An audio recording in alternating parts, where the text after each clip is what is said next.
Welcome back this morning. Getting potentially life-saving medication into the hands of terminally ill patients. It's an investigation we've been working on since August when an Austin woman, Andrea Sloan, was denied access to an experimental drug doctors said was her best hope against ovarian cancer.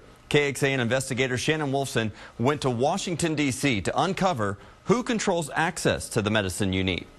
There are just some choices that should be between a patient and his or her physician. And I think there is a commitment in that is starting to take hold in Washington to look at this issue. So we went to Washington, D.C. and found Central Texas Congressman McCaul fighting for people just like Andrea Sloan. I find too many patients today that are in terminally ill conditions cannot get the life-saving medications they need. And of course, if you're terminally ill, you're running out of time. McCaul is co-sponsoring a bill called the Patient's Choice Act. It's a matter of life and death for them, literally. And if they don't get the life-saving medication, they'll die. And this bill is designed to get that medication to them. Patient's Choice would allow drug companies to apply for provisional approval after a drug has gone through the initial clinical trials. It would also give patients with terminal illnesses the option of buying those drugs before they're approved by the FDA. It incentivizes the pharmaceutical companies to provide these life-saving medications to terminally ill patients so they can get these medications much sooner. Well, Shannon joins us this morning to talk more about this investigation. And Shannon, how could a law like this help someone like Andrea or someone in a similar spot?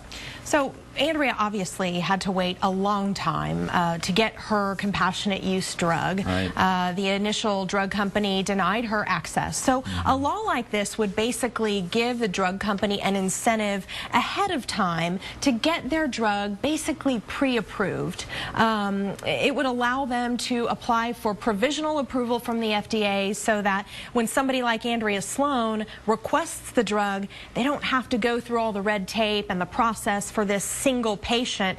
That process is just already in place and the drug is ready to go. You had a chance to catch up with Andrea. We saw you guys on horseback over the summer when she looked a little bit better. How's she doing now? You know, she is her same fighting spirit self, and it has not been an easy road, certainly, and we have a lot more about how she's doing right now on our website, KXAN.com, with this story. However, I will tell you that it has been a difficult road. She has been struggling with side effects from the drug that she did receive, but she certainly is a fighter and is trying very hard to let this drug work in her system. Absolutely, and she has a great support network out there to help her along.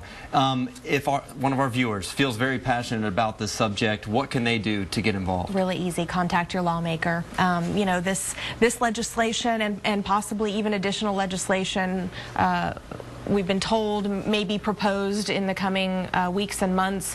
And if you feel passionately about this, several lawmakers have already joined the Andy's Army fight, as they say, in support of her and in support of compassionate use reform. So if you feel strongly about that issue, that's something that you should do as well. Okay. Shannon, thanks for being here this morning.